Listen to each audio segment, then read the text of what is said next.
Hello, everybody, and welcome to Controller Slot B, the show on the internet where we talk about things nobody really cares about, but we have a fun time doing it. Rat's here. What's going on, Rat? Hey, it's me, Rat. Sometimes I have fun doing it. Yeah, we have fun doing it. We have fun doing those things. Yeah, exactly. Yeah. So, we got a lot of topics this week. Well, not a lot of topics, but we got a decent amount of topics this week, and they're all pretty much meaty topics for the most part. We only have a few of them, but they're big, and I think we're gonna go and manage to get a couple of good minutes out of it. So we'll see how things go. Yeah, probably gonna be a shorter episode, but it's still gonna be a good one. Let's go for it. First up on the chopping block here, we've got Render 96 2.0 is out. They're starting to redo levels and such. They're on the what would be the more difficult part. You can do characters and stuff like that. I don't think Render 96 knew that it was gonna go as far as it is right now. Because I remember reading a little bit out of it and then jumped back into it. But we'll have to see. Right now, the characters are looking really good, aside from Bowser. But now that they're rendering the levels as promotional render stuff, it's looking fantastic. Right. Yeah, I genuinely think that they're making a lot of good headway on that, and that it's starting to look really good. At first, like when it was just the character models, I was not really that into it because I was like, "Hey, this kind of looks out of place with the older levels and such." But now that they're starting to actually get to work on that, I actually have a change log right here. So they've optimized a bunch of models, changed out some textures, new Bowser. Um, New Bowser's looking a little scuffed, but I like it anyway. yeah, he's a good dude. There's ice bullies. They've redone those. New title screen, which I believe is just an HD Mario head, and that's the thing. But yeah, they gave Luigi his own controls, and that's just about it. But they have a Discord where they show off like in development stuff, and they're working on levels and whatnot, and it's looking real good. What excites me is that they said that they're going to be releasing all the models, as in just free to use, throwing them out there. And that really excites me. Open source stuff like that is going to be pivotal to trying to keep the momentum going. Because even though if this team gets a cease and desist, right? If the models are open source, then another team can pick up where they left off.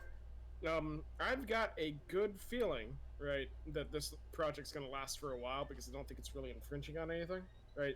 Yeah. I think if they keep polishing up the textures and the levels and all that are looking all fresh and neat, I think we're going to end up seeing a very good and very viable project at the end of the maybe. I don't know how long it's going to be. Maybe we'll see more stuff by the end of the year. Who knows? Right. And this project's been going on for a few months, like at least like 3 or 4 months, and they haven't received a cease and desist yet. And I believe that has something to do with it not being its own original fan game and being built off an already existing game. Maybe. I guess the only thing that I'm a little bit concerned about that is that the I'm trying to remember the whole deal. I do worry about about projects like this getting cease and desisted because the president is, even if it's like passion projects with very little change to the game itself, that it seems to be fine with doing whatever. It seems to be fine with just getting just tossing to the side. And I think that's what really stresses me out, is that that's a very possible thing that we can see this thing being done. Yeah, I'd hate to see that. I'd hate to see a project like this go down. And it happens all the time, and it's really upsetting. But hopefully, their few months of track record of Nintendo not saying anything yet will lead to just continued success for the project and not really any downside. I mean, that may be way too optimistic, but um, Oh, for sure. I'm And hoping that. Yeah. go on. No, excuse me. Go. Oh, I was just saying. I was just reiterating that I'm hoping that this will last a while and they'll actually be able to get done with everything they want to get done and because they've got a lot of plans, and it seems like they're really delivering on a lot of them, and it's looking nice. And I think overall that project's looking at a great bit of longevity. I hope they don't. I hope nothing happens to the team. Is what my big worry about it is. But I know that the track record for Nintendo, maybe not for this project itself. Maybe this project's completely not a thing that they have to worry about. I think the true thing that I'm going to be concerned about is something comes up where they make like an HD version of that game, right? Yeah. An HD version of Mario 64, and then that'll be when they say no, forget this. We're not going to let you do that. Yeah, Nintendo does have a track record of taking down fan projects once they're working on something similar, and that it's not a good practice. It makes sense, but like at the same time, it's kind of yucky, kind of icky. I don't like it. Oh, it's gross. I think it's really not. It doesn't do anything good for the fans. I understand that Nintendo wants to protect its IP, but at the end of the day, they're not really doing anything different. Yeah. But before we head off of this topic, I had a little springboard question here I wanted to ask you about it. If there were one game that you would want to get this kind of treatment where it's made to look more like it's enhanced but still within the original vision of the game, what game would it be? Anything from the Goemon series. Oh. Yeah, I would go with if it weren't Mario 64, I would hope it would be like Banjo-Kazooie, because that's a really good game with a really good vision, and I really want to see that expanded on. I think we might end up seeing Banjo-Kazooie, right? Because now it looks like Rare is going to be getting some extra attention, right? Mm-hmm. Thanks, Smash Bros. Which is great. Yeah, thanks Smash Bros. You're right. Yeah. Thanks Smash Bros. Now that Rare is going to get a little bit of extra attention because of probably its attention from Mario, from Smash Brothers, I should say, and then Nintendo in general. Not to mention that I believe the Rare collection is going to be coming to like PC as well, which is going to expand its audience. We're going to see a lot of games that I think kind of crawl out of the woodwork again. I'm crossing my fingers that one day we'll get a Jet Force Gemini HD remix or something like that. Yeah. I'm really starting to think that Microsoft, after the whole Smash thing, is beginning to really see the value they have in owning all those Rare properties. And I'm hoping that leads them to actually make good games again. Dear Diary, please let Rare make good games. That's all I care about. That's all. Please. Everwild? Oh. We'll put that on next week's list. I'm actually curious about that.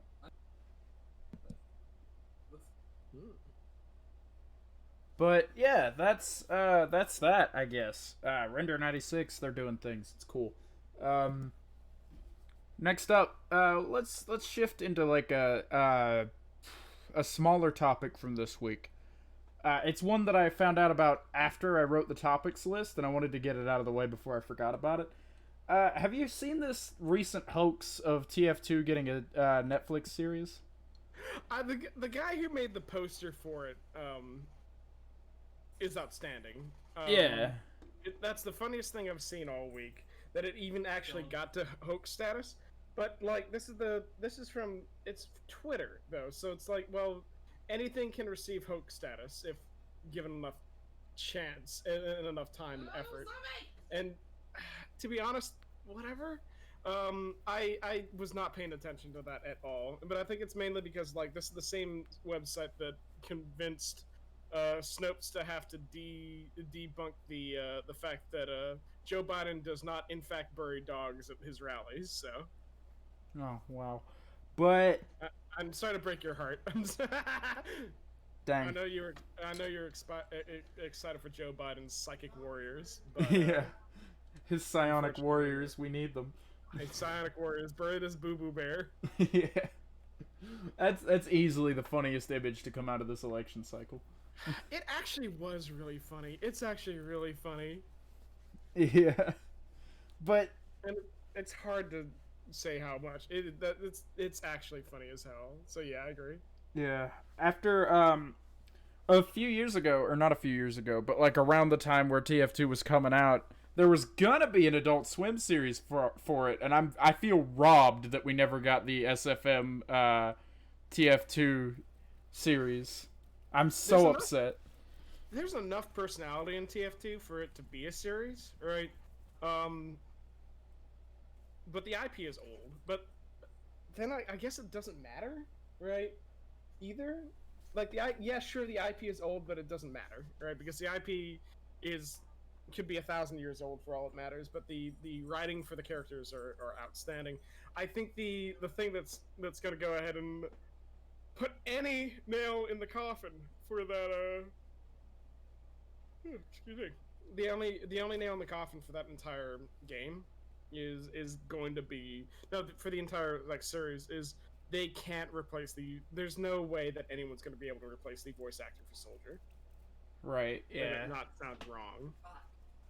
And the loss of Rick May, as sad as it is, also lost us that opportunity to get that series because like there's no replacing him. There's no replacing Rick May. Rick May is too iconic for that. Like I said, any other voice actor, unless they're spot on or somehow Rick May's long lost twin or something like that, it's not gonna sound right. Because Rick May got that character down to a T. Yeah, there was something very particular about the way he portrayed Soldier that I don't think anyone could possibly match. Like not in an exact way, anyway.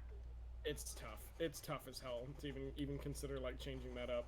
Yeah, but every few years or so, I'll go back and I'll rewatch some of the animated trailers they put together, including the 10-minute one, Expiration Date, that they made. And that one in particular makes me just wonder, what if we had actually gotten that?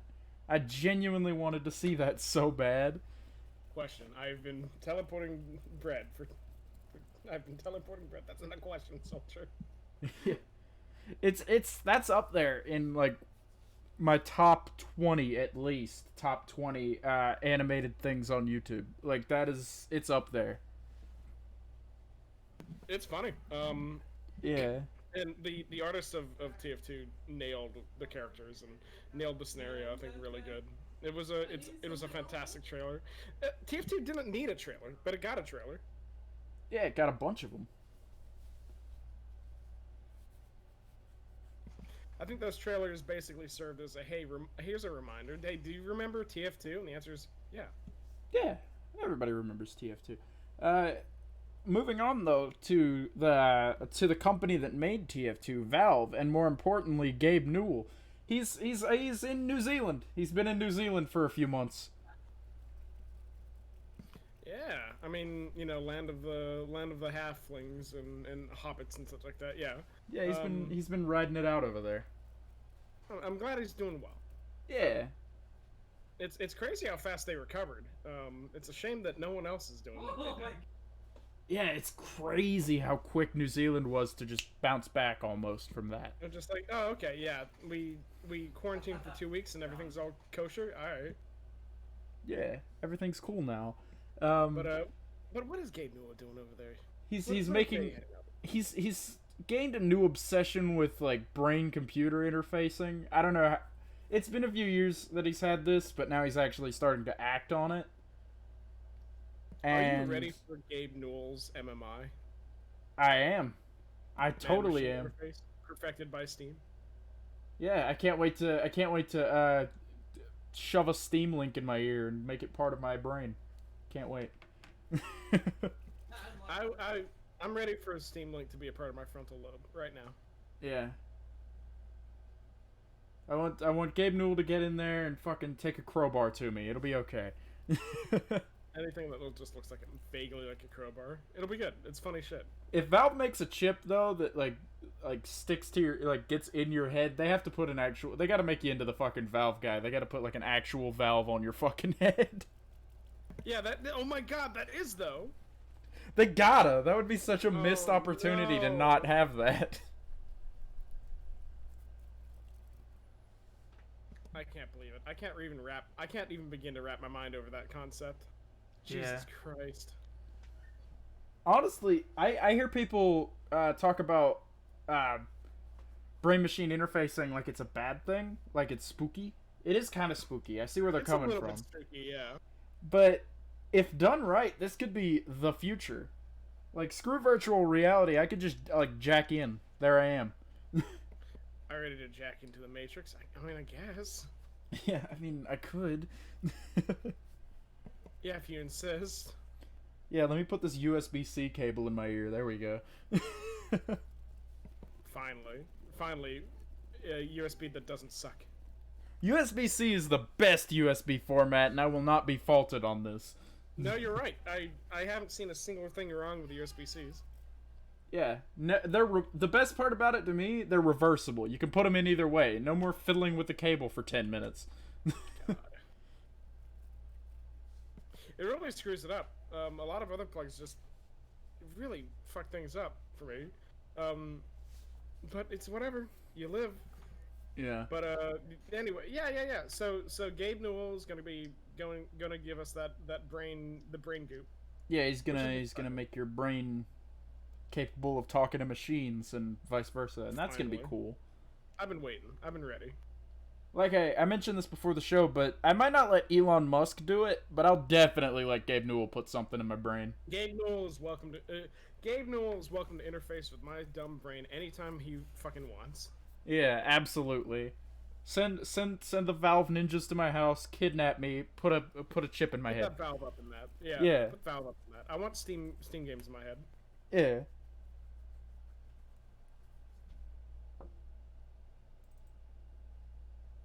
God damn. Fuck. But, well, now we know. Yeah, now we know what he's been up to. He's done like a few interviews recently. Like he did like a whole press thing recently, and he mentioned Half-Life 3 as he tends to do. Hey, Gabe Newell, can you slow down just for a little bit? Can you do me a huge favor? God damn it. Gabe Newell, don't talk about Half-Life 3 for 5 seconds. It makes me very excited though that like not even just Gabe but like the whole company now has like a firm stance on, hey, Half-Life 3 is probably really happening this time. Half-Life 3 might happen, who knows? Yeah, but they seem way more open about talking about the future of the franchise rather than we don't know what's going on and neither do you, have fun. I'm willing to stay completely brain dead about it, to be honest. Yeah. I'd be perfectly fine if they're dead silent on it for a year and then all of a sudden, hey, yep, here it is, we're done. But, which seems to be pretty much what Gary is doing.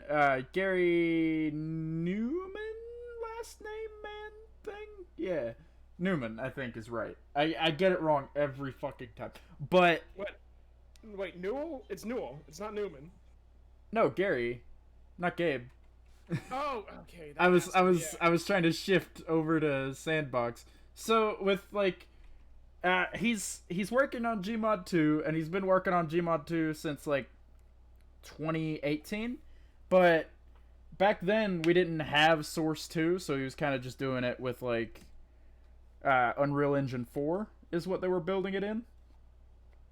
But now they have Source 2 tools and they're actually actively working on this, and it's dope. I can't wait to mess around with Source 2 physics for hours. I am not a gigantic fan of Gary Newell. Oh yeah? G-Man. There's reasons why I don't like him, but I'm not gonna go ahead and get into it because it's complicated. Oh, okay. It's complicated and not very nice, but Gmod is great. Face Punch Studios is many things that they try to do. Like as an example, Rust. They've been really good projects, right? And they've got a great following. Hopefully, whatever Gmod 2 is going to be interesting, right? But my worry is that who the hell wants to go and sit down with Lua anymore to do anything with Gmod 2? It seems like every game that's open like this is having Lua integration these days, and it kind of worries me. Like, it opens it up a lot for the few people who actually know that language, but like, I don't know. It's weird. It opens up 7,000. Yeah. Hold up. I don't know where my brain was going with that one, but I like the concept of like it really opens up the entire concept of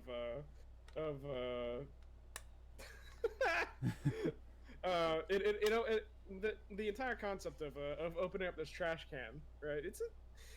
Gmod is such a weird thing. There's I can't even imagine. Well, it's not Flash, right? Which is a dying breed, which is a shame, and we know about it, right? Yeah. Um, Google but Chrome like won't let me forget that Flash is dead. I've been waiting. I've been waiting for Flash to die, to be honest. We all knew it was gonna happen. It wasn't good, right? We knew it was out of there, but well, whatever happens at this point. But we'll have to see. We'll have to see how things go from here. I'm looking forward to seeing what's next. I'm looking forward to Garry's Mod 2, right? But God fucking bless anyone ever decides to go and actually work with Lua anymore, because I certainly don't want to. Official working title: Gmod 2 Mod Harder. Is it actually called that? No, it is not called that. They fucked up then. Yeah. If it's not Gmod 2 Mod Harder, fuck that. I can't even. They're really screwing things up. They're really screwing it up. Yeah. But recently, another thing that I forgot to put on the topic list before I sent it out.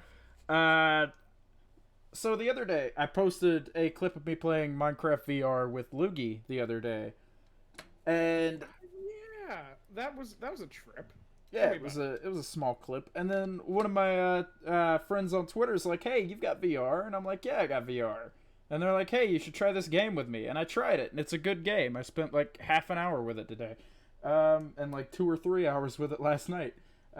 But it's called Anyland VR, and you can pull that up if you want, just so you've got a frame of reference here. And it's a huge like sandbox type deal with like rudimentary scripting elements and whatnot, and it's cool. You can make things and you can talk to people, and it's a fun time. I like the concept of that. It sounds cool as hell. Yeah, you make a little model of a thing, and then you can make it like light up or shatter or make a noise.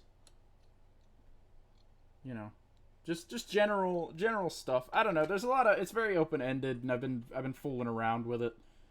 It's a good time. You should check it out if you ever get into that. I'm looking forward to it. I think I'll have to peek at that. Yeah, but another thing that we can peek at real quick, moving swiftly along, the PS5 UI. Yeah, PS4 too. Yeah. Yeah, PS4 dose happening again. Deuce number deuce. Yeah. It looks nice. I don't really have much to say about it. I was hoping you would, but like it's just the PS4 one again, basically. It's PS4 again. I mean, why fix something that isn't broken? The PS4 interface was good. Right? Yeah. The PS5 interface would like it's like going from like the Xbox 360 to Xbox One or whatever the next one was, right? The original one worked out fine, right?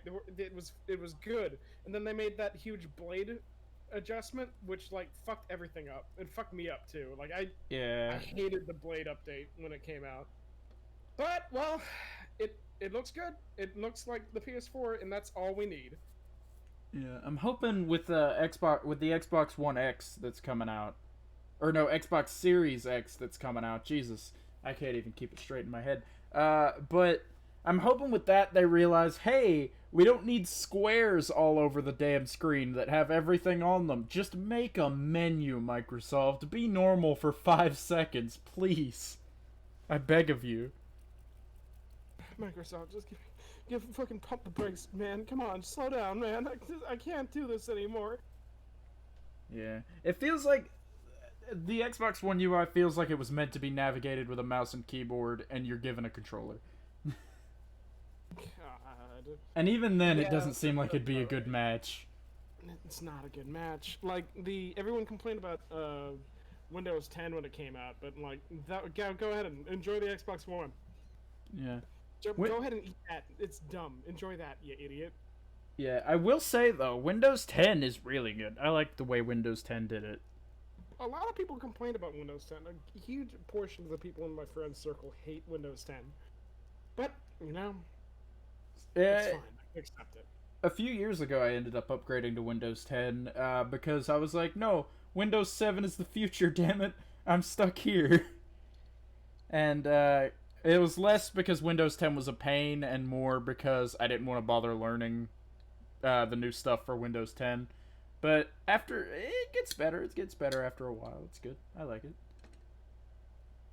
Just you quietly sobbing and say, no, Windows 7 was supposed to be the one. Yeah. Looking back at Windows 7 now, like, after maybe 3 or 4 years of just using Windows 10, it seemed so... tacky, almost.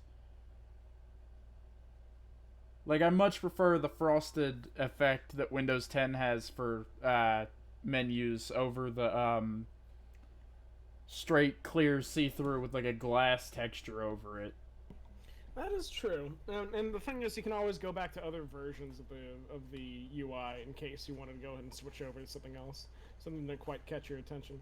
Oh, I know you can go back to classic mode, which is what I guess people were really frustrated about. Like, what happened to my old what happened to my old system? I want everything to look good again. But it's whatever.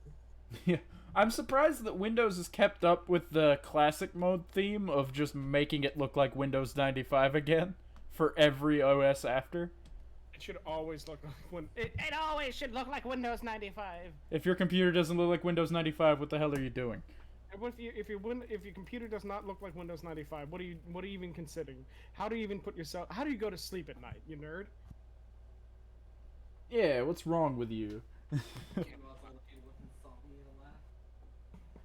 whatever. You learn, you love. It's fucking whatever. It's a video game. Yeah.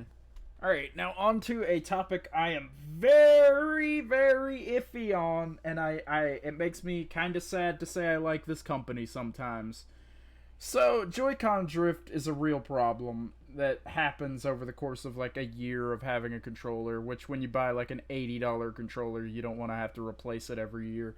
And the joysticks kind of start to drift a little bit and do their own inputs, just kind of do their own thing. And some people say they don't have a problem with it, and some people do. And when it gets bad, it really gets bad.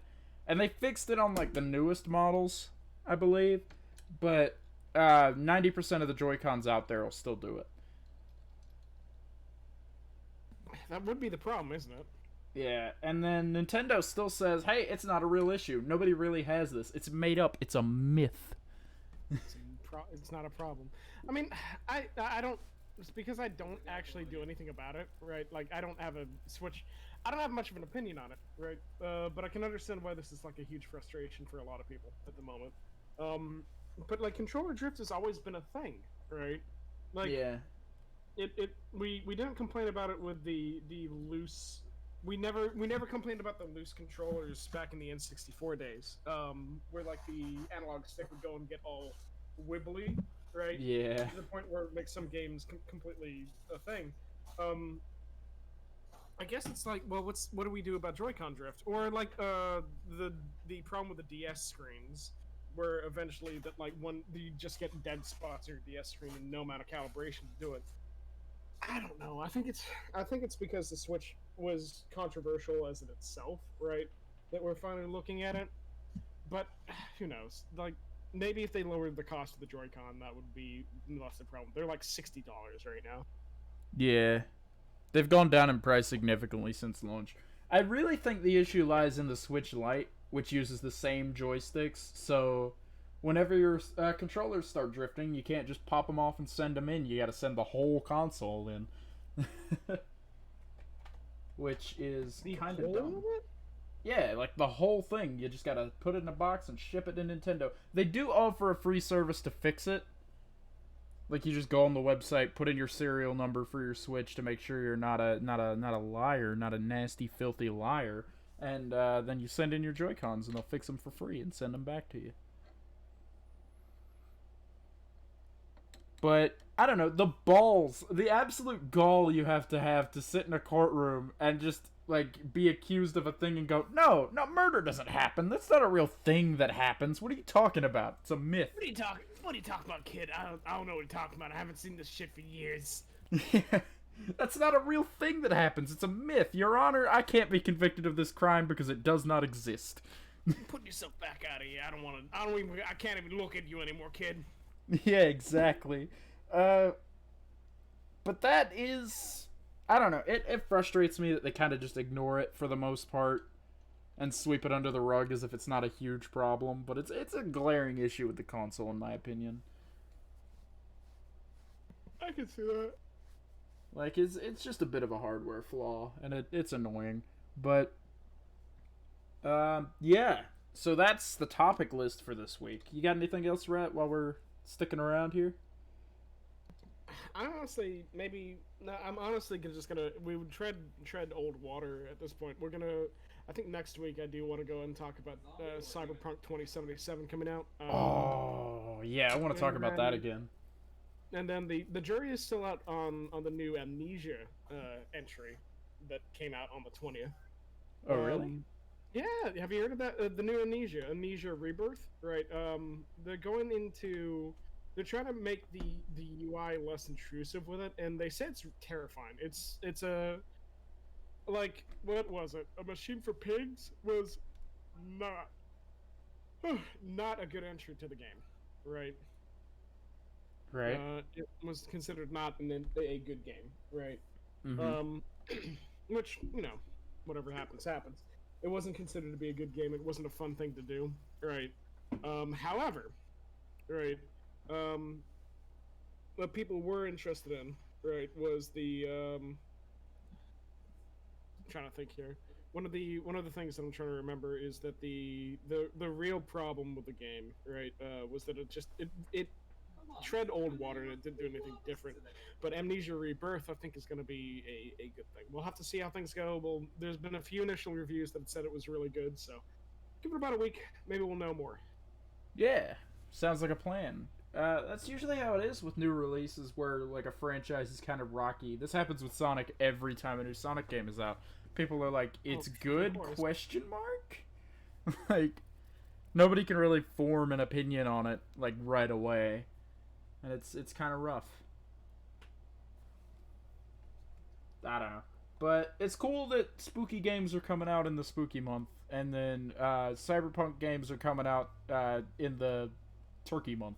Let's go. I've been waiting for more spooky games. Yeah. That's all I want. I'm ready for it. More good spooky games is never a bad thing. Never a bad thing. But I think that's it. I think that's all we got. Oh, really? All right. Well, next week we'll hop into some more topics, and we'll talk about some Cyberpunk and some other things. So, yeah. You know, what do you want to plug this time, Rat? You got anything? It's a normal thing as usual. It's me. I'm a Salty Rat. I stream on Twitch at twitch.tv/asaltyrat. Yeah, no, that's it. Nothing fancy. Nothing heavy today. Oh, wow. And I stream at twitch.tv/retrobrett_, where I sit for 2 hours and I make fun of this guy on the internet called a salty rat. I fuck that guy. I don't even know who that person is. God, I hate him. Anyway, I don't know if I can keep this bit up, but yeah, I stream sometimes. You wouldn't believe it based on the past 2 weeks, but I stream. He streams. He's a professional. He's done this for years. Yeah, I pinky promise. I do it sometimes. Mario Maker, you ever heard about that? 2018 Mario Maker speedrun. He got 17th place. Only 1,000 lives. Yo, right? This is the guy you need to follow. You follow this guy right here. Yeah. Also, yeah, follow the Rat too. Also, Rat, you should. I need to get more charity work. Honestly, you should get in on that too. If I find a thing, I'm gonna hit you up on that. How's that sound? Actually, that is. I lied. We do have something to plug. Oh, do we? Oh, yeah, we do. We do. No, we are doing something. We're unassociated to the stream. This stream, I guess. In that one, is that I'm looking to go get some more information. We're ironing out the details, but we were requested to go ahead and support Four Pillars UK, which is an LGBTQ plus group in the UK. They're one of the few ones that support the Greater Scotland area and do a lot of pride parades and stuff like that too. One of our users, and it's the one who produced a little bit of music for the channel itself.